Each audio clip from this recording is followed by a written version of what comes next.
Today, very excited, we're going to talk about the United Nations. The United Nations at 70. The United Nations, do they work? Do they have teeth? What do they do well? What do they not do well? And I was really excited as I looked around for a speaker for this one because we have Vandy Kanyako, who has done a lot of work internationally, nationally, on a lot of these issues.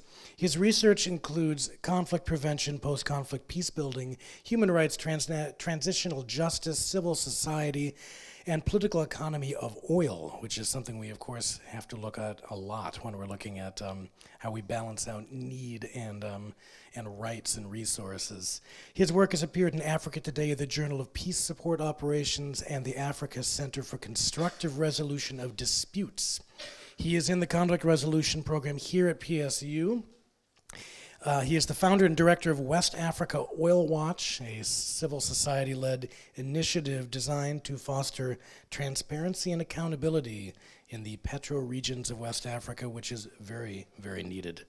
And he was awarded in 2001 the Hague Appeal for Peace Prize in Athens, Greece, for his conflict mitigation work in the rehabilitation of child combatants during Sierra Leone's civil war, and has served on the Civil Society Committee of the President of the UN General Assembly.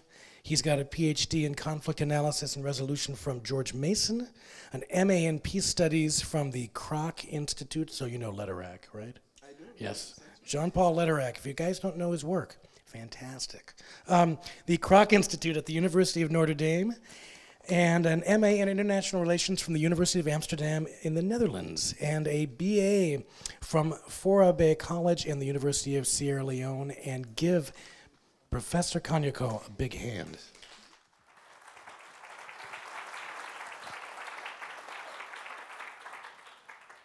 Thank you, Tim. Thank you for the invitation. And also thank you for you and your team for inviting me to be a part of this year's speaker series on issues that I consider to be very dear to my heart. As a result, partly because of my own personal experiences. As you mentioned in the introduction, I'm originally from Sierra Leone, which, as some of you may know, went through quite a difficult patch, mainly in the 1990s. And I will talk a little bit about that and sort of situate that within the context of the role of the United Nations. So this is a topic that I'll be looking at, the United Nations at 70. I've posed a couple of questions there. What now, what next? Because it's a remarkable milestone for global governance, for an institution that emerged out of the ashes of war. The very fact that it's being able to survive up to this point is in itself a remarkable achievement. But as it is with all birthdays, as it is with all milestones, it also offers an opportunity for the organization. It also offers an opportunity for government, for civil society, for ordinary folks like you and I to sort of reflect and see how far this organization has come. What are the changes we want to see for an organization that was designed to save future generations from the scourges of war? A birthday at 70 is a moment for introspection. It is an opportunity to take tabs, to sort of see how or what kind of future we want to leave for our children and great-grandchildren. So I teach conflict resolution here at PSU, as Tim sort of referenced.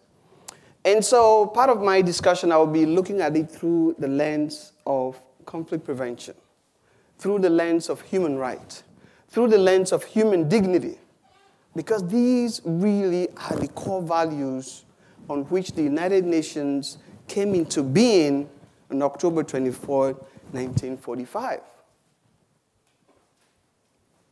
Okay? The charter, as we all know, was signed not far away from here. And so the West Coast actually, played, I think, a very critical role. San Francisco, about 163 miles away. At that point, it was one of these most significant international gatherings in human history. Because the world was traumatized. People were asking, how did we get to this point? We've just emerged from a terrible war, 1914 to 1918. How did we slide so quickly into another war that's even more tragic? How do we ensure that this doesn't happen again? These are the kinds of questions that were playing on the minds of over 500 delegates that gathered in San Francisco. A small number were obviously government representatives. They were the most significant actors. But the vast majority were ordinary folks like you and I. Because at that point, people suddenly realized that we can no longer leave the destiny of humanity into the hands of just a few people. We can no longer leave the destiny of the world into the hands of politicians and military men. We have to have a say if we are to have an institution that survives, an institution that serves humanity, an institution that promotes human dignity. So the vast majority of the delegates at that conference in San Francisco, were ordinary folks. Let's think about it for a second. How did they even get there? The vast majority came in through the port of New York. It took them 4 days to traverse the country on a train.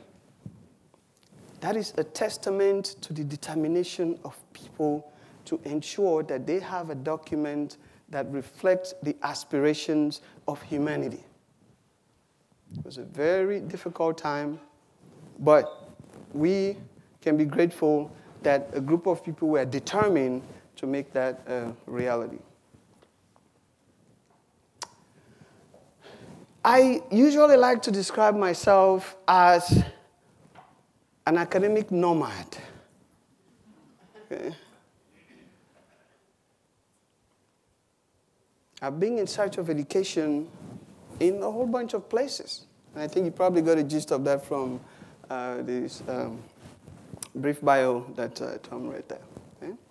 My current position is as an academic. So Goin is one of our students in the program that I'm in, conflict resolution program.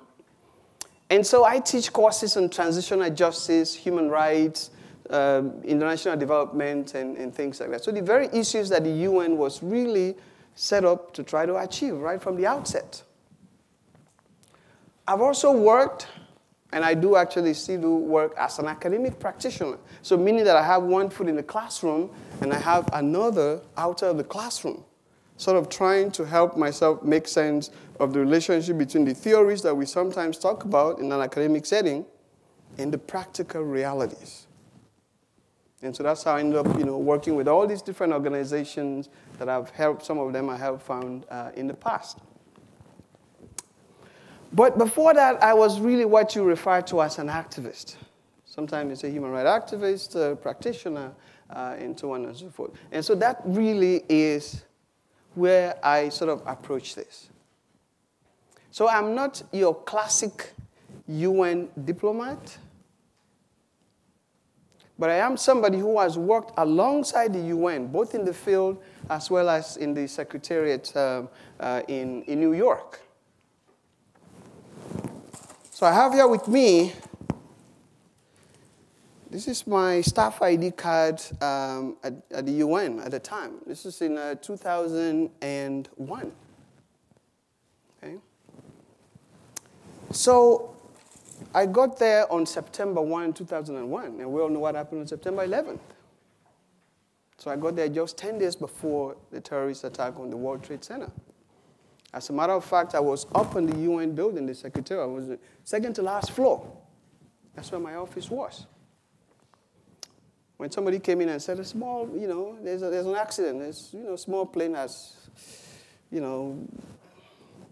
small plane has crashed into the World Trade Center. And then, it took a while. There was a lot of confusion in the Secretariat. And then later somebody came back and said, well, the second plane has crashed. I'm like, whoa, pretty much a normal reaction. I'm like, well, maybe this is much more serious. But it took a while for that to sink in. And then the news came in and said, oh, there's another plane heading for the UN Secretariat. We're like, whoa, better get out of here.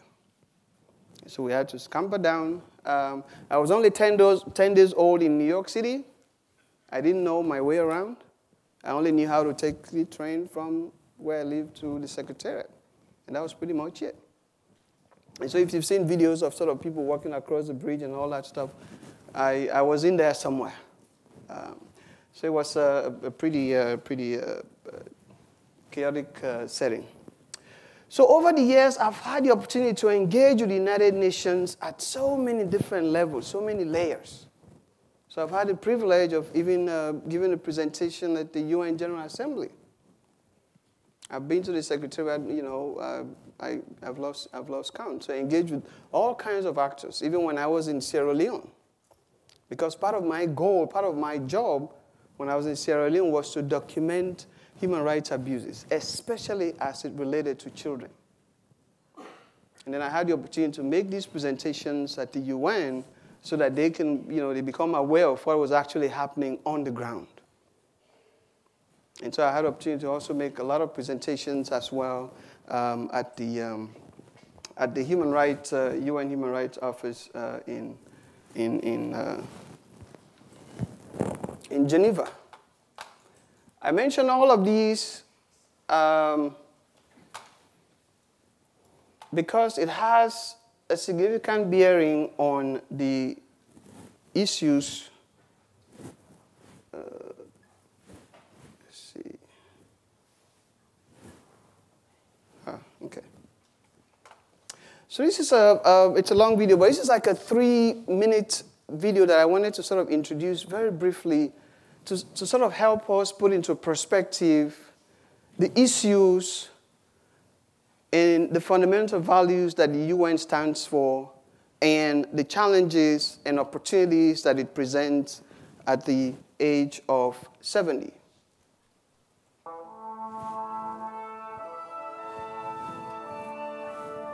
You see?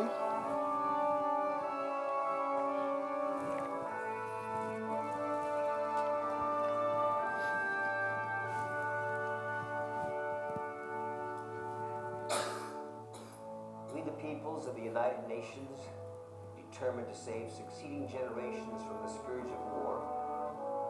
Que 2 veces durante nuestra vida ha infligido a la humanidad sufrimientos indecibles. وأن نؤكد من جديد إيماننا بالحقوق الأساسية للإنسان وبكرامة الفرد وقدره وبما للرجال والنساء والأمم كبيرها وصغيرها من حقوق متساوية. 创造适当环境，比克维持正义，尊重由条约与国际法其他渊源而起之义务，久而不懈。 À favoriser le progrès social et instaurer de meilleures conditions de vie dans une liberté plus grande.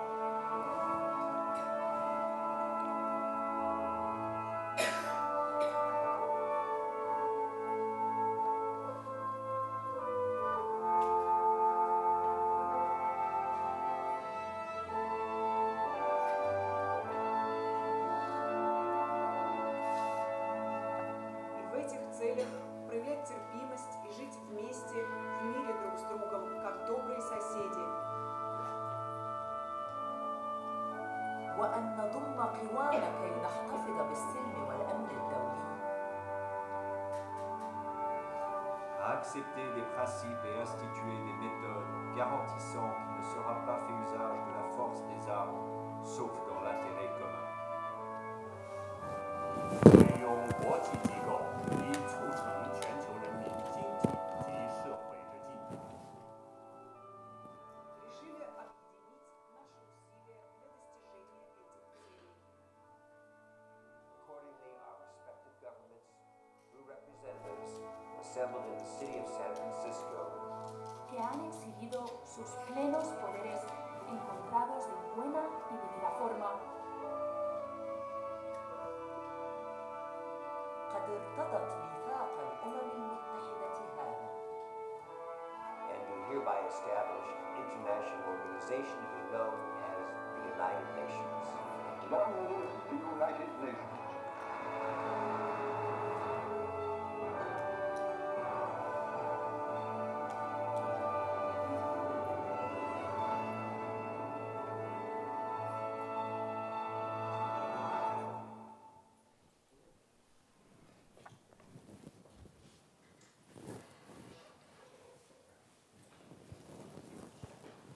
Okay, so that was a brief intro that was actually put together by the UN Department of Public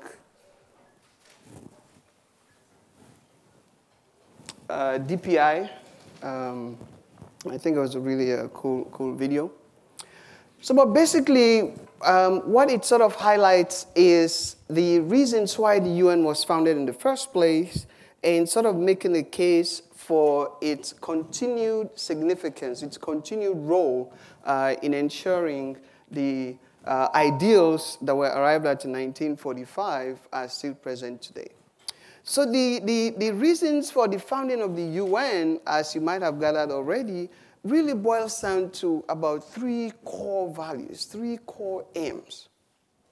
The number one, and one of the most important really, is peace, or the prevention of war, especially wars on the kinds of scale that the world had witnessed in 1914, 1918, 1939 to 1945. So that's why in the document about this long, it's relatively short, the actual charter, the word peace appears in the document about 47 times. That just tells you the premium that those who designed this particular document placed on preventing another war. The second goal is the promotion of human rights. And again, this was based from experience, where the framers realized that part of the reasons why the world had had two major international conflicts within a short span of time was as a result of the fact that human rights and human dignity did not gain as much premium in international diplomacy. And so the framers of the charter were determined to ensure that it becomes a core fundamental value of the United Nations. And then the third, and actually one of the most important, especially in the context of current debates, the Millennium Development Goals and all of that, is development, human development. So the idea that to achieve world peace, you have to be able to create a conducive atmosphere where the human being is able to achieve, is able to pursue their needs within a context that is fair, within a context that's open. And so without those values, then it can become a problem in itself. And so these are some of the, of course, there are a lot of other reasons, but these are just some of the core I think, values on which the UN was founded. It got off to a pretty rocky start. It wasn't perfect, by no means. And the world at that time, as we all know, even for today, is not a perfect place. It's not an ideal world. There were only about 50 countries that were represented in San Francisco. Sub-Saharan Africa, which has about 53 states today, had only 2 representatives, Liberia and Ethiopia. Those are the only 2 countries in Sub-Saharan Africa that were represented. And even that, it's mainly because they were not colonized. These were the only 2 countries that were not colonized. The rest were under European control, mainly Britain, France, to some extent Portugal, and so on. And so they had no representation. And so in that sense, the world as it was then and now, it's fundamentally different. Today, the UN has about 193 countries, whereas back then there were only 50, 51 in the end. And so sometimes when people ask me, what's the achievement? Because I've done, a couple of presentations, sometimes not so much in the UN, but on different aspects of the UN. And, every once in a while, you have people who are not so sure. And I think rightly so. Because when you turn on the news and you see what's happening, you almost get the impression as if the world is spinning out of control. Is anyone in charge? If the UN, which was founded on maintaining international peace and security, isn't able to prevent the kinds of situations, the kinds of tragedies that we are seeing in Syria, in Libya, in northern Nigeria, in the Democratic Republic of the Congo. And so it's easy to see why people question. So what's the point of having an international organization that is incapable of preventing these kinds of issues? But let's just take a step back. One of the biggest achievements of the UN was helping in the decolonization process. It wasn't perfect. In some cases, it wasn't smooth. But when we consider the context at the time, they did a relatively good job in helping to usher large part, almost the entire sub-Saharan Africa and large parts of the Indian subcontinent to usher that process into the modern era. And so the boundaries that we have today were basically the boundaries that were agreed upon or set up mainly through the help of the UN. That's not an unremarkable feat when you consider the fact that we are talking here about an intergovernmental institution. As we all know, for some of you who worked in government or who worked in large corporations, sometimes it can be a chaotic process. And so to get that many number of governments to even agree on some of these basic principles, it's a remarkable feat. And so this in itself, I think, sort of speaks to some of the fundamental issues when people talk about, well, what is it that the UN has done? So, but let's look at the record of the United Nations when it comes to the core issue of preventing war. That's really one of the reasons why it was set up. Again, as I mentioned, if you just follow, the mainstream media, you get the impression as if we're doomed, as if the world is doomed. But when you go beyond the headlines and actually look at some of the hard data, it's hard to believe it, that the world is actually much safer now than it was, say, 20, 25, 30 or so years ago. There are still a lot of tragedies happening, and I don't want to sort of downplay that. I'm sure if you ask the average Syrian or Libyan, they might say, whoa, wait a second. I think that's understandable. But statistically, if you see the number of violent armed conflicts almost across the board, whether it's between states, this sort of the red line represents wars between states, what we call interstate wars. The, whatever this color is, I want to say blue. I'm pretty bad at colors. Somebody help me here. Purple, okay, good. Let's do purple. The purple color there sort of represents, what we call civil wars, which are mainly wars within states.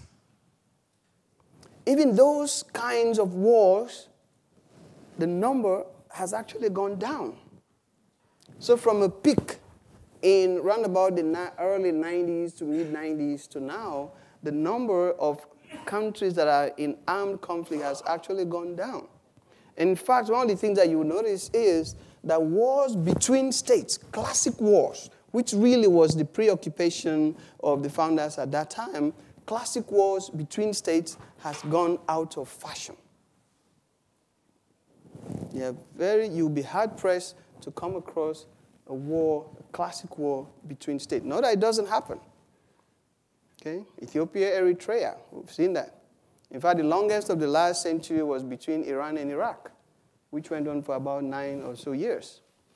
But generally, across the board, the number of wars between states has really, really gone down. That is partly because of the role of the United Nations. Because this is the only institution, or one of the only institutions in the world, where you have the President of the United States and the President of Iran sharing the same podium. Not at the same time. That would be probably something else. But it is the only institution that provides that forum. It is the only institution where the President of Turkey and the President of Russia, for example, would share the same podium. The UN is not a perfect institution, but it has a role. It has some kind of a moral authority that makes it indispensable to global governance. It is a key foundational stone of the institutions of global governance. I'm keeping an eye on Tim because I know when time is, I'm going to make sure I don't. Okay, good. Thank you. Thank you. So, what does this mean? Whilst the system has succeeded in making wars between states almost out of fashion, wars within states, unfortunately, has become the norm to a very large extent. And so what we've seen is actually a rise in especially civilian casualties. People who have nothing to do with the decisions that lead to these wars. And so in some respect, that really is the tragedy of the current situation, where you get cases where it's actually the civilians that ends up paying the maximum price. In a lot of these kinds of wars, a lot of them we refer to in conflict resolution as classic protracted conflict. Protracted conflicts usually are conflicts around issues of identity. So religion, race, all of that. When you mix them together, you mix them up with politics and bad governance, it becomes the witch's brew that leads to these kinds of tragedies that we're talking about. And so the civilian casualty in these conflicts, so as you see in the case of Syria, well over 70,000. Vast majority of the victims, women, children, people who have no idea how the war started even in the first place. And so this is an indication of the fact that even at 70, whilst we had a lot of celebrations around the world to mark that milestone, to mark that achievement, figures such as these also provide that moment for reflection. What else do we need to do to ensure that civilians are better protected in these kinds of armed conflicts? So in my work in the field, my work actually started with the UN in Sierra Leone. So every week I would go on the radio, the UN radio, to sort of give them an on-the-ground perspective for what's happening and how the UN can better protect civilians in the ongoing conflict in Sierra Leone. And so this, to me, is an indication of how much work still needs to be done to make the world a better place, to make it one that saves future generations from the scourges of war. And so we need a lot more understanding of how these kinds of wars impact the civilian population. And this is really part of the things that I study. So what this means is, and I'm more than halfway through here, won't overwhelm me with too many graphs. What this means is, because of the turmoil that sort of happens in these different parts of the world, the UN has also had its hands full. Okay? So again, when you take a look at the UN Charter, for example, the actual document, One of the things that you will not find in that document is the word peacekeeping. It is not mentioned. Of course, environmental issues, gender, and all of these things were also not mentioned. I think it would be a little bit unfair to expect, a relatively large, complex sets of negotiations to be able to foresee everything that, humanity was going to face 70 years down the road. But anyway, the point I'm driving at is peacekeeping was sort of not mentioned in the document, but it is really one of the issues that really preoccupies the United Nations. So if you talk to people in different parts of the world, most certainly in Sierra Leone, if you say the UN, if you ask anybody, when you hear the UN, what comes to mind? The first thing that they will mention is peacekeeping. Because that was our first theater of interaction with the UN. Between 1998 and 2002, Sierra Leone had the largest peacekeeping mission in the world, over 20,000 from all over the world. And it's a relatively small country, about 6 million, about the size of South Carolina. So it's really not that big. And so if you had that many peacekeepers, and that's just the peacekeepers, those that wear the helmet. Out of that 20,000, you had over 10,000, civilians as well who were working in various capacities with the UN. And so there's an implosion in demand. There's an implosion in UN peacekeeping missions around the world, basically. So the UN itself, these are the first few words, we the peoples. Okay? So it was always envisaged as a sort of people-centric institution. It really was designed as an institution to serve, to strive to meet the aspirations of peoples, of groups. So it didn't say we the governments, or we the representatives of government, or we the corporations. Okay? Thank God that didn't happen, right?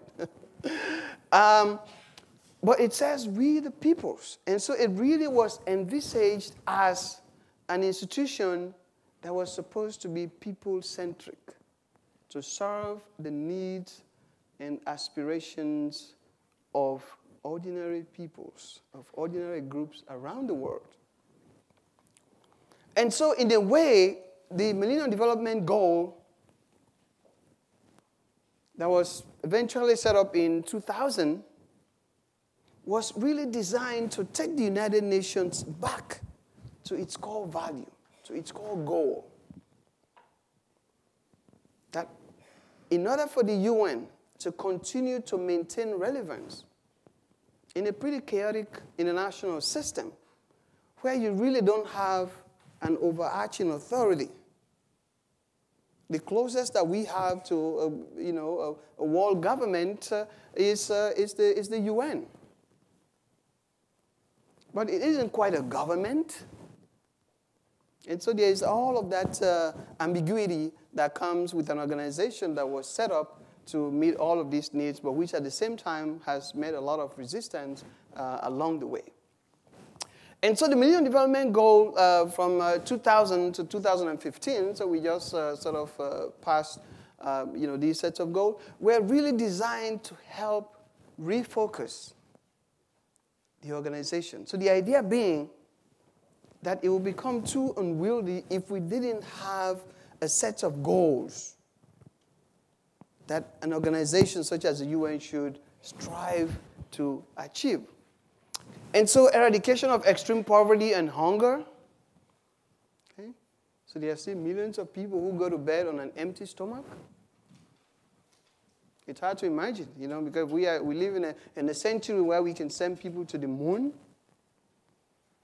But we still live in a century where you get millions of people, families, mainly women and children, in different parts of the world who go to bed on an empty stomach. And unfortunately, it happens even within our community here. So it's not just a third world issue. I'm sure we all know, or we've come across, these kinds of situations. Achieve universal primary education. So I won't go through all of this, but I think we can pretty much agree that there is a need to have an organization that helps humanity focus on some of the most basic needs in human society. So the idea being that if we live in a century where people's basic needs, gender equality, child mortality, in my country, in Sierra Leone, when a child reaches 5 years, in most part of the country, it's now a cause for celebration. Because then their chances of survival increases exponentially. But within those first 5 years, the mortality rate, the infant mortality rate, is still pretty high. And so something as basic as that, something that we would take for granted here in the West, it's still a major issue in some parts of the world. Maternal health, HIV and AIDS, we've sort of read reports about how it's ravaged different parts of the world. A lot of progress has been made. So the point there is that without the UN, these problems, I think, would be in a far worse situation. And so the organization has done a good job. There were some successes along the way, because these were goals that were seen as tangible, they were seen as measurable. And so millions of people were taken out of poverty. And part of that was as a result of the policy of the UN, which names and shames governments that are not striving to meet these goals. And so at the end of 2015, which was just last year, heads of states gathered again in New York. And usually the way the UN works is, before any major meeting, they would have had series of pre-meetings, sometimes extending for like 3, 4, 5 years. It's a really very time-intensive process to arrive at any negotiation at the UN, partly because we're dealing with governments. These are political entities. In some cases, of course, the governments also make decisions based on the domestic politics. And so anything that they know is going to have implication on their hold on power will obviously have an impact as well. But anyway, so 170 states, heads of government, gathered and agreed on these sets of principles. So this time it was 17. They said, let's give it another go. Let's add a few more things in there. Let's make them measurable. And so the UN is one of the few institutions of global governance in the world where you can get North Korea and Norway to agree on something. They all agreed that this is fundamental to global peace and security. These needs are fundamental to promoting human dignity in the 21st century. They all. So from dictators to, kings, queens, monarchies. So this in itself is a huge achievement. And again, it is designed to help the UN and institutions of global governance to focus on what is basic in terms of promoting human dignity and human need. Looking back, looking forward. As I mentioned earlier, the UN has achieved a lot. And I'm somebody who, as I mentioned, who has worked alongside with the institution. I still believe in the values for which the organization stands. I see it as a critical element, as a critical cornerstone for bringing peoples together, for bringing governments together, whether they like each other or not, to be able to discuss issues of common concern. The readings that Tim and his team sent are really very interesting. It talks about the 4 or 5 C's in terms of challenges that the UN needs to face. The UN is facing a lot of competition. So there are other agencies, the Bill Gates Foundation, and all of these other agencies that are sort of popping up. In some cases, they have a much more muscular financial power. Anyone who has worked at the UN will tell you that the UN almost always has to go cap in hand. Because the two major sources of funding is the assets contributions of its members and the voluntary contributions. And often, as we know, when the government gives money, usually it comes with several strings, not one, but several strings attached. And so that is sometimes part of the problem. Because with every string attached, then often it means there's a problem. Coherence. The UN often, when people think of the UN, they think it's just one entity. But really, it's a family. It consists of all kinds of departments, agencies, funds, you name it.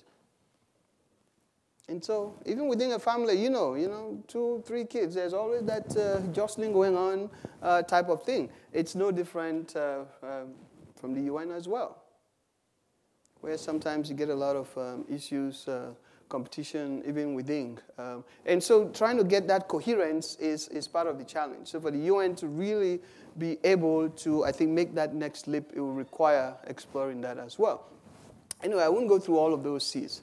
But I think part of the major challenge that the UN faces is the fact that the Security Council is still the most powerful. Okay? It's always been. When I was there in 2002, 3-ish, there was a lot of discussions about reforming the UN. And so the Secretary General at the time, Kofi Annan from Ghana, he really wanted to leave that as a legacy. And so there were a lot of meetings, a lot of backroom deals. In fact, at that time, I was working I was the head of what they call the Conflict Prevention Working Group, which was a sort of a consortium of UN and civil society organizations that were interested in conflict prevention at the global level. And so my job was sort of coordinating that effort to bring in these different entities together. And so we were always looking for funds to sort of sustain our program. And in some cases, we were able to get a lot of the funds that we asked for, partly because a lot of the governments that wanted to see reform in the Security Council were very supportive of these kinds of efforts. So Germany, Japan, as you can imagine, South Africa, Nigeria, Egypt, all of these countries feel like they should be in the Security Council. Because in many ways, they feel like the Security Council is a legacy from the Second World War. And so they wanted to have an institution that sort of reflected the 21st century. But unfortunately, those changes never came to pass. Never came to pass. Japan spent a lot of money to sort of make a case as to why they should be in there. But, it's like an exclusive club. Those that are in there don't want to lose that. Even though Germany is the largest economy in Europe. It wanted to get in so bad. It just didn't happen. But anyway, so I think there's a need for the UN to sort of look at itself and see what meaningful changes needs to be made to ensure that this actually happens. Peacekeeping, as I mentioned, is one of the cornerstones of the UN, but it also has had a lot of problems. It's almost always underfunded. And the peacekeepers, majority are from the developing world. The developed world usually doesn't send peacekeepers. And they're sometimes poorly trained, poorly armed. And so in the last several years, we've seen quite a few unsavory reports of the terrible things that happens there. And so I think there is a need for the UN to really look into this to make it much more equitable. Gender dimensions is also very important. It was only very recently, about maybe a decade or so ago, that the UN created a female battalion, specifically in peacekeeping. I mean, looking at it now, be like, why took them so long? when we know that the nature of warfare has changed to such an extent that the victims, the vast majority of the victims, are often women and children. And so it only makes sense to have a battalion that specifically focus on these kinds of issues in those kinds of challenges. So with all, to credit the UN, they listened to that. And so they made those changes as well. Finally, and this is it, I promise, the UN will be having its elections this year. So this is, I think it's only about the second time that it's coincided with elections here. So we don't get to hear about it much because I think, when you turn on the news, it's the one that's happening here, unfortunately, that we just, yeah. You know where I'm going with this, right? So I will just leave it there. But anyway, so this year, there's going to be elections for the Secretary General. In the past, a lot of discussions has been around geographical representation. So you get all these different parts of the world saying, oh, now it's our turn, But lately, we've been hearing quite a lot about, well, why don't we have a female Secretary General? This is the first time that clarion call is actually becoming louder and louder. In the past, it's always been about geography. Okay, Africa has had its own, Asia has had its own, and now Eastern Europe, like, oh my gosh, we have to have it. And so there's a lot of jockeying going on. But the difference is, say, unlike the elections here in the U.S., where you and I get a chance to decide who rules, when it comes to the UN or electing the Secretary General, you and I don't have a say. So the Security Council, again, decides. And the way it works is if one member of the Security Council decides that Tim cannot be the Secretary General of the UN, even if the other four agree, it won't happen. It will not happen. Boutros Boutros-Ghali, who was the former Secretary General from Egypt, he just passed away, I think, about 2 weeks ago. He served only one term. But halfway through that process, he stepped on the toes of Uncle Sam. And Uncle Sam told him, okay, you pay for this. So he got only one term. He tried the second term, and he was out of it. They wouldn't let him. So for me, I think there's a need to reform the Security Council to sort of bring it up to speed to the 21st century, to reflect the realities that we live in, to make the UN more responsive to the needs of people, to make it more accountable, to make it much more people-driven. Sierra Leone, which is where I come from, and that's where I will end, is often referred to as one of the success stories of the United Nations. As I mentioned earlier, from 1991 to about 2002, we had a pretty messy civil war. But unlike some of the other conflicts that we've seen, it was not very protracted in the sense that it was not about ethnicity, it was not about religion, it was not about race, but to a large extent it was about class. It was intergenerational. So you had a situation where young people started questioning the system. How come we have a system where we have a president that is in power for life? They said, this is not happening in other parts of the world. Why should it be happening here? They started agitating for change. University students, high school students, the government clamped down. So pretty much like the rule book. It's most government, like what we've seen in Syria and other places. When people start asking questions, they take out the guns and mow people down.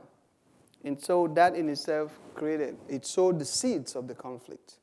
So a lot of these young people fled the country, went to Libya, they got training, they came back, and there was a little bit of, youth idealism, we'll be back, we'll be home by Christmas type of approach. And then, before we knew it, we were in a civil war for 11 years. But anyways, the long and short of it is the UN came in. They got it wrong in the beginning. A few peacekeepers were rounded up and humiliated and all that, but they stayed the course. And at one point, they were spending over $1 billion a month to sustain the peacekeeping efforts in Sierra Leone. Without that, I have no iota of doubt that the process would have collapsed.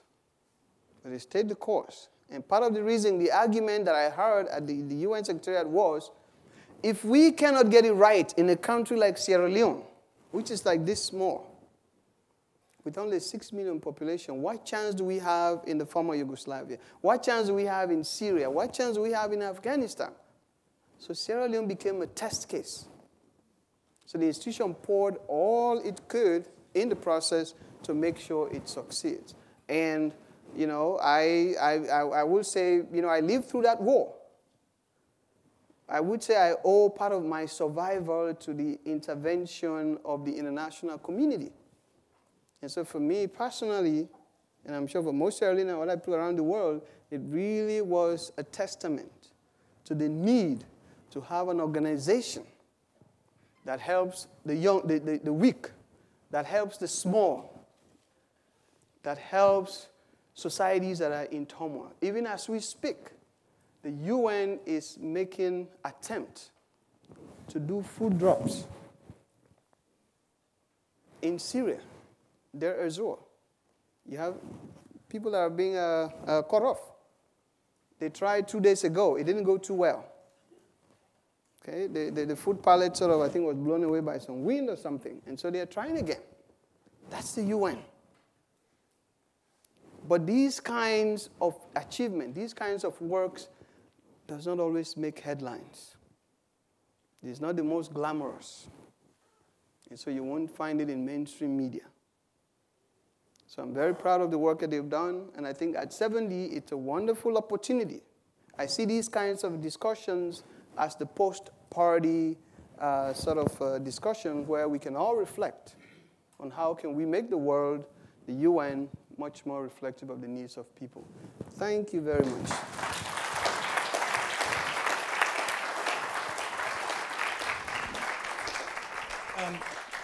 Again, I've got the mic. I am Alexander Haig. I'm in control right now, so I get the first question, but you get the second one.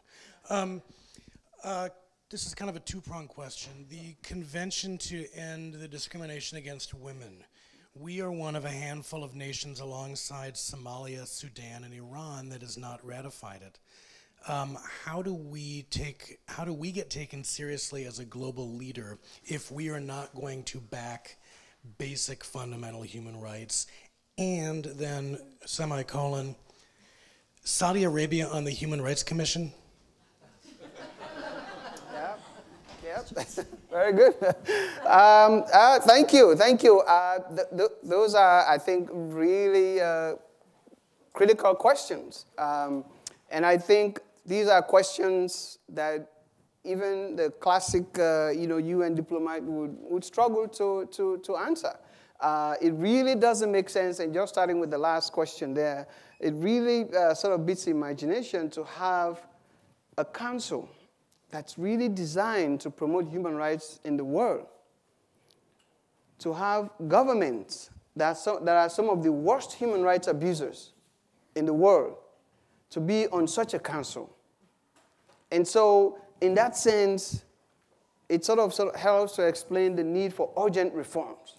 That unless and until the UN decides to take politics out of the discourse, it's only building ammunition for people, I think, to become very skeptical of its intentions. Part of the programs that I've worked on, the UN Human Rights Commission, has really been that, to get the UN to focus on itself. And so there's a lot of campaigns going on to make sure that countries such as Saudi Arabia, Syria and others does not get into such a council. In terms of the US and CDL, so that's just one. If you look at a lot of the UN conventions and treaties that have been signed over the years, in fact, right from 1942 to now, there are only a handful that the US has signed and ratified. The UN being the global power, it always sees the UN as some kind of a competitor. And the excuse that we always give is, we don't want others telling us what to do.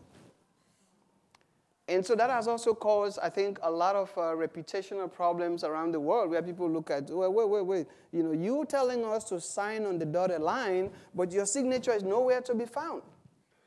That's a little hypocritical. So that's how a lot of states have seen this. And the situation, the relation between the U.S. and the UN was at its lowest ebb, you know, under the last administration. It's improved a little bit, but we still haven't signed, neither ratified a lot of these conventions, including the Convention on the Right of the Child. Women. You know, some of the things that we think it's basic, but the administration just has a different thing. I think that's a huge problem. That goes way back. Thank you. That's a good question. Just to continue on that, I'm so glad you brought up twice the idea of the Security Council being a major impediment to what the United Nations stands for. To what extent do you feel that that political ambiguity can ever be resolved when the 5 or 6 permanent members of the Security Council are almost consistently undermining what the UN stands for, primarily in the idea of human rights and peacekeeping? The people who are supposed to keep the peace or prevent wars are the ones selling those arms worldwide, or cautioning or going alone starting wars, or preventing others from resolving their issues. So my study of what the UN has been done so far, it's almost as if the permanent members of the Security Council pretty much dictate the agenda on almost everything that happens, that the UN can even interact in. Romeo Dallaire, you remember, in 1994, 1995, complained vigorously about the idea of United States, for example, refusing to use the word genocide for what was happening in Rwanda, and as a result, preventing any UN peacekeeping forces from being augmented to do things. So my question is the very mechanism that's at the top of the United Nations the very thing that prevents the organism to work in the proper way, and how do you ever solve that issue? Very good question. Yeah, thank you. That's great. As I mentioned, when I was there in early 2000, that was really one of the core items on the agenda, to reform the Security Council. Because I think there's the realization, both within the UN, if you talk to a classic UN official, they will tell you that they think that it's a major problem. To an extent that some people think the UN is really, it can only become what the Security Council wants it to be. The Security Council has so much power, to the extent that it's even in the charter. A new member has to be approved, not by the General Assembly, but by the Security Council. Security Council approves a new member's application first, before it goes to the General Assembly, and then eventually for larger debate. The arms deal, that's definitely a major issue, and I think the tragedy that's unfolding now in Syria is a classic example, where Russia is backing, of course, the Assad regime, and so any punitive measures that are sort of designed to try to oust the Assad government or whatever they consider to be inimical security, Russia vetoes it. And so it's a major problem. And for now, based on my understanding of the situation there, because of the fact that it never really passed any muster the last time, that issue of reforming the Security Council has been shelved. Nobody's talking about it right now, because people were so burned. I mean, I was part of that effort. We held meetings after meetings after meetings, including meetings with the representative of the U.S. delegation to the United Nations. At that time, one of the most influential members there was actually the sister of the present Secretary of State, John Kerry. So we got to meet her. I mean, there's a striking resemblance between those two. But anyway, she was very sympathetic to the idea. But she's like, I'm a diplomat. I have to be honest here. My hands are also tied. If I had the opportunity to just sign off and say, let's reform this, we'll do it. And so how do we change that? I think maybe a new Secretary General who comes in, and maybe who is somebody who is much more acceptable to all of the 5 permanent members. Maybe that's what we need. We need that injection of new blood. We need that injection of new ideas to be able to change that. But for now, it's definitely a challenge. One of your C's, I've never seen, I don't know what it means, co-potation. What's that? One of your C's that you had on the last slide, co-potation, what does that mean? Yeah, co-optation, yeah. So it's basically the idea that because the UN is almost always, short of funds, they always send out appeals. So if there is a crisis in Syria, they send out appeals to government saying, we need money for this, we need money for that. So the concern is that because they always go to government and government give the money, they often end up becoming almost like an executing arms of these governments. So they become co-opted. Okay, so because usually when these governments give funds, it's with some strings attached. So they will say you can only use it for this. And so the idea is that the UN has to be very careful not to be seen as an extension of the arms of those governments that provide the resources. So co-opting is what it's about. Okay? Yes? Could you comment on the role of UNHCR, especially in relation to the current refugee crisis? Yeah, that's a really good question. So again, if we when we check the news, we find out that we have currently one of the worst refugee crises the world has seen since the Second World War. Millions and millions of people are on the move. Most of them driven out by conflict. A few by natural disasters, but most of these by man-made disasters. And so it sort of underscores the role of an organization such as UNHCR. We can all imagine what the world would have been like if we didn't have an organization such as United Nations High Commission for Refugees, which is both an advocacy arm. It is putting a lot of pressure on the European government to sort of make sure that they use a much more humane approach to the refugee crisis in the world. And so without the UN, I think the situation would have been much, much worse. The UN is providing, the UNHCR is providing billions and billions of dollars worth of aid to various kinds of refugee camps around the world. And in fact, when we talk about refugee situations, when you read the news or check the news, you would often get the impression that all of the refugees are in Europe, or they are moving to a developing world. But you find out that in reality, the vast majority of these refugees often stay within their borders. They often stay within their regions. So the burden of caring for these refugees often falls on the shoulders of countries like Turkey, like Lebanon, like Cameroon in Nigeria. And so the UNHCR is, I think, one of the most critical arms of the UN family, not only because it's an advocacy institution, but also because it provides aid in some of the most dangerous parts of the world. So the vast majority of the victims, actually, of UN personnel who died in conflict are often UNHCR personnel, because they really sacrifice to work in different parts.